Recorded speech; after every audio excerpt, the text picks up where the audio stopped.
So, as you may know, Terraria 1.3.4 is right around the corner, and with it is a, by the looks of it, huge update based on Dungeon Defenders 2 and the crossover.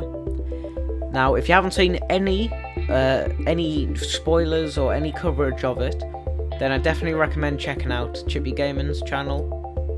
He actually helped point in the general direction of where the news is, or like where the spoilers were for this video, so I'd like to quickly thank him. So this video is going to be about not all the spoilers, but all the important spoilers and my personal view on them, including what they could be or what they definitely are going to be. So we're going to start off with the main picture, which is, you may know, is now up on the screen, and it contains a few different enemies coming out of a purple portal on the left there, and then there's this gem structure further to the right of the screen. You can see the knight and some turrets, and it's a little bit confusing. So this is what I'm gonna talk through this. So we're gonna start on the right side with the towers. The crystal is the main purpose of Dungeon Defenders 2. I haven't played much Dungeon Defenders 2, but I have played quite a lot of Dungeon Defenders 1.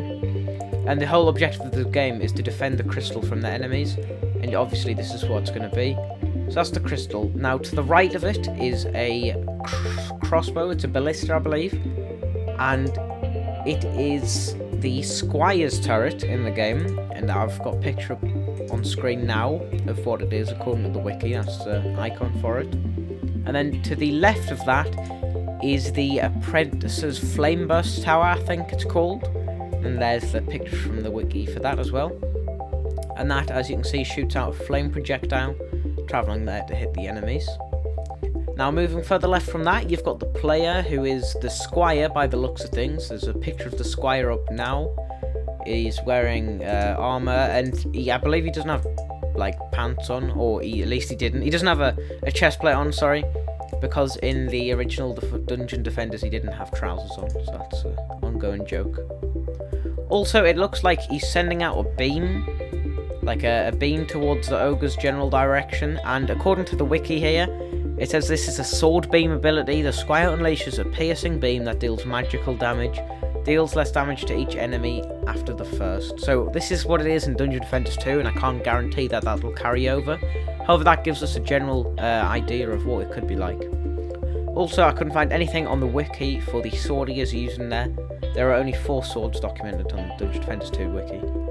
So now we're going to start looking at the enemies. If you look just right at the portal, the small green thing left of the first tree there, that is a basic...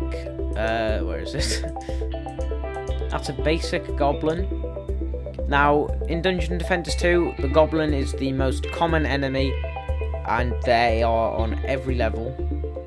Now, obviously, as you can see by the size, they won't be dealing much damage, and they're there as like more of a filler enemy, or at least for the first few rounds, while the player establishes the defences.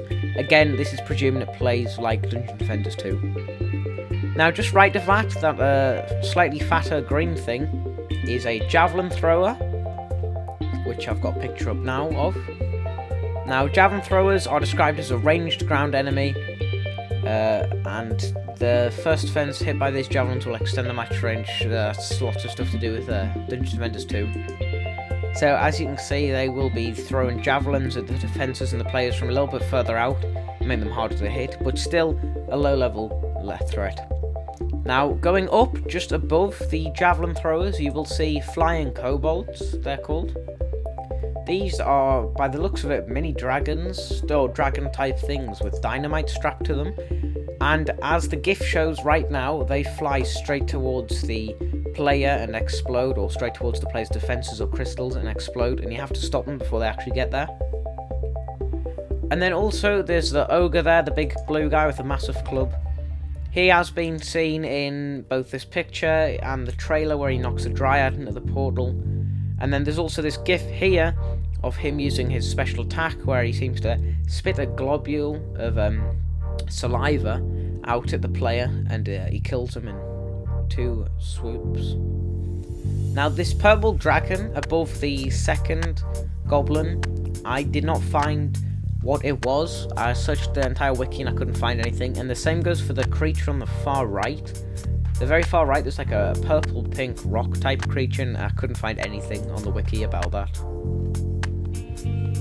Now, moving on to our second picture, which is a picture of the house.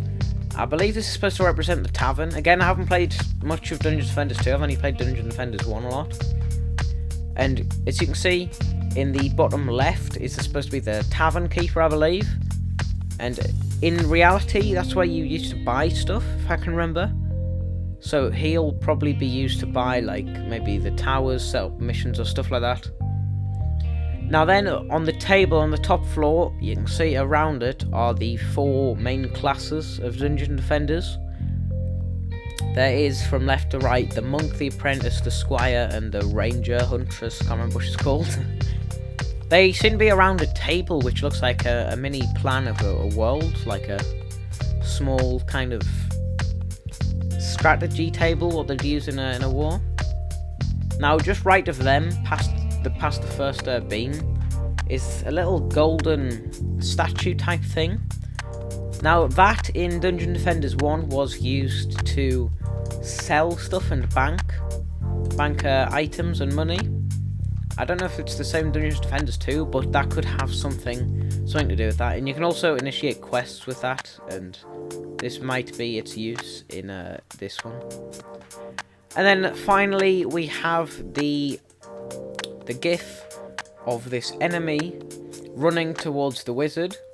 So, as you can see in the gif, that the wizard turns around, he sees the enemy, he jumps up, and then the enemy realises he's been spotted and runs after him.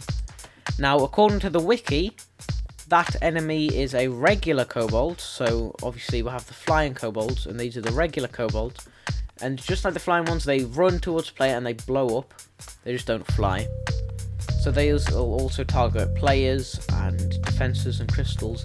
And I don't think they'll sneak up like that personally. I believe that was just a teaser animation to kind of like, you know, just as a spoiler. I think they'll just behave like regular AI, just zoning in onto the player.